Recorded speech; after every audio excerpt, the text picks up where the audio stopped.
사관학교를 지망하는 모든 진성 지원자들의 꿈을 응원합니다. 저는 광릉 한샘 기숙학원의 대학진학연구소 소장 박일범이라고 합니다.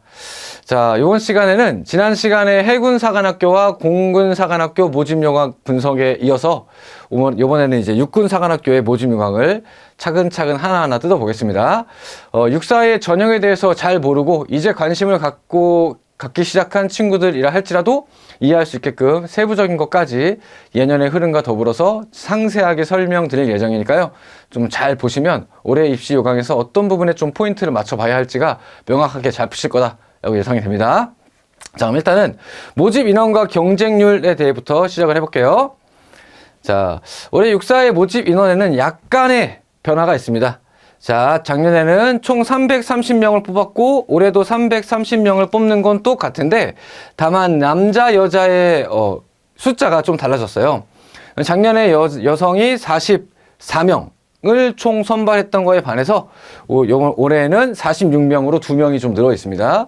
이거는 군의 여성장교 확충 계획에 의해서 여성장교 사관학교의 숫자를 15%까지 맞춰놓겠다 하는 계획이 있는데 거기에 맞춰가지고 좀 이렇게 늘어가고 있고, 타 사관학교들 공사와 해사는 이미 맞춰놨어요, 몇 년 전에. 근데 육사만 아직 좀 맞춰져 있지 않은 상태라서 저기 보시면 23학년부터 시작해서 쭉 2명씩 뭐 40, 42, 44 이렇게 늘어갔고, 내년에 26학년도 올해 시험이죠, 46명 13.9%예요 그럼 아직도 15%가 되기까지는 약간이 있죠. 그래서 뭐 한두 해 정도 2명씩 해서 50명까지 확충할 생각도 할 수도 있고, 아니면 49명 선에서 마무리가 될 수도 있고, 아직은 한두 번 정도는 더 여성의 모집 인원이 증가할 개연성이 있다, 이렇게 판단이 됩니다.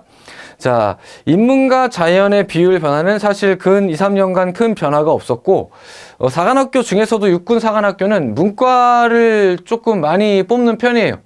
공사가 문과대 이과의 비율이 3대 7 정도로 가장 크게 차이가 나는 반면에 인문 자연의 비율이 육사 같은 경우에는 남자는 5대 5에서 45대 55로 여자는 6대 4로 계속 유지가 되고, 여자는 6대 4로 인문을 오히려 좀 더 많이 뽑고, 남자라 할지라도 큰 차이 없이 거의 반반을 뽑고 있죠. 그래서 인문계 친구들이 아무래도 좀 지원하기가 육군사관학교가 타 사관학교보다 조금 더 모집 인원상에서는 유리한 점이 있습니다.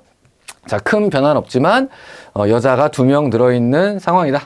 자, 이렇게 보시면 될 것 같아요.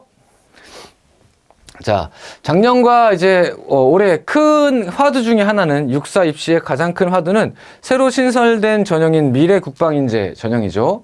이 전형이 신설됨에 따라서 작년과 전형별 인원 배분이 좀 많이 바뀌었어요. 일단은 미래국방인재 20%가 신설되면서 기존에 있던 교장 추천과 적성 우수, 종합선발은 계속 유지가 되지만 그 비율이 다 줄었습니다. 교장 추천의 경우 작년에 35%의 비율이었던 반면에 올해는 30% 이내로 5%가 줄어있고, 적성 우수도 작년에 35%, 올해 30% 해서 우선 선발에서 일반 우선 10%가 줄어있고, 나머지 10%는 종합선발에서 작년에 25%를 뽑았던 반면 올해는 15%로 많이 줄어있죠. 요것만 보면 올해 정말 종합선발이 엄청나게 빡센 거 아닐까? 이렇게 생각될 수도 있는데 꼭 그렇지만은 않을 수도 있을 것 같아요. 그거는 이따가 미래국방인재를 조금 뜯어드리면서 그때 좀 더 자세히 설명을 드리도록 하겠습니다.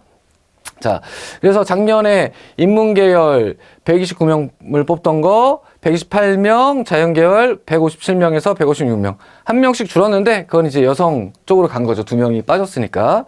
그 밖에 우선 선발이라고 할 수 있는 이 교장 추천과 적성 우선은 올해 78명 인문계, 작년에는 90명 해서 이것도 조금씩 줄어있죠. 전반적으로 다 우선 선발 일반 친구들, 미래인재를 쓰지 않는 친구들이 쓸 수 있는 숫자가 좀 줄어있어요. 그러면 이 미래국방 인재로 인해서 우선 선발에도 분명히 숫자가 준 데다가 또 쓰는 친구들이 같은 데서 왔다 갔다 쓸 수 있으니까, 물론 한국밖에 못 쓰긴 하지만 선택해서 쓸 수 있으니까 미래국방인재 전형이 생김으로써 다른 전형들에게 조금씩 아무래도 그 컷이나 아니면 경쟁률에 영향을 미칠 수밖에 없을 것 같아요. 그 자세한 사항들은 좀 이따가 국방인재 전형을 좀 뜯어보면서 말씀을 좀 드리도록 하겠습니다. 자, 그 밖에 나머지는 거의 대동소이합니다. 특별 전형은 크게 바뀐 거 없는데 국가보훈 대상자가 좀 파랗게 되어 있죠. 요것만 보훈 대상자의 범위가 좀 확대돼서 쓸 수 있는 전형에 들어갈 수 있는 사람들이 좀 많아졌어요. 그 정도만 바뀌고 나머지 크게는 바뀌지 않았다. 인원상에 좀 줄어들고 늘어난 것들 좀 확인해 보시고 어떤 전형으로 쓰는 게 유리할지 이런 것도 한번 생각을 해보시면 좋을 것 같아요.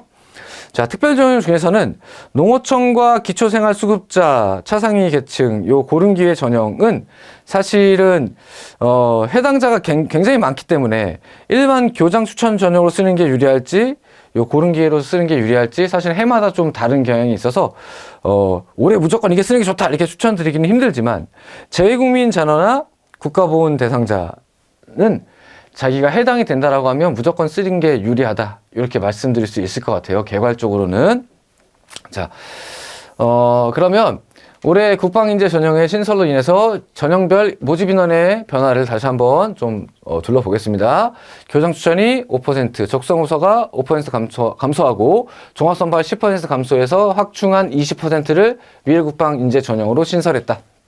이에 따라 전체 우선 선발 인원수는 230명에서 264명으로 꽤나 크게 늘었습니다.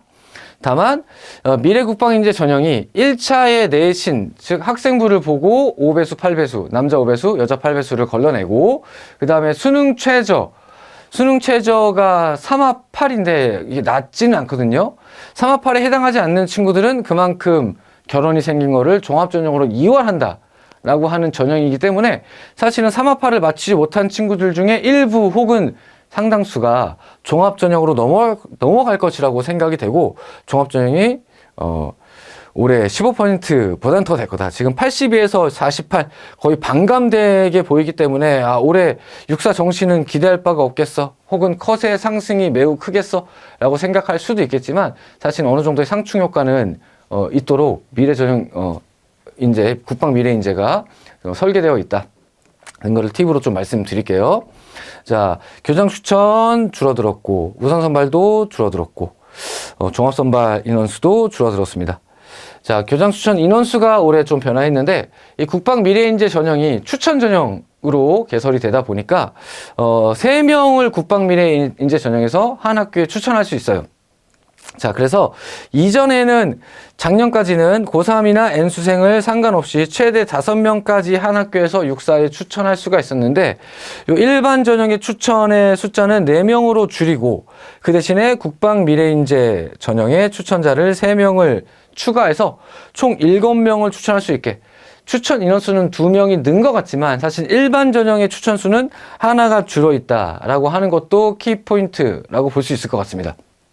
자, 전체 전형은 이렇게 좀 변했습니다.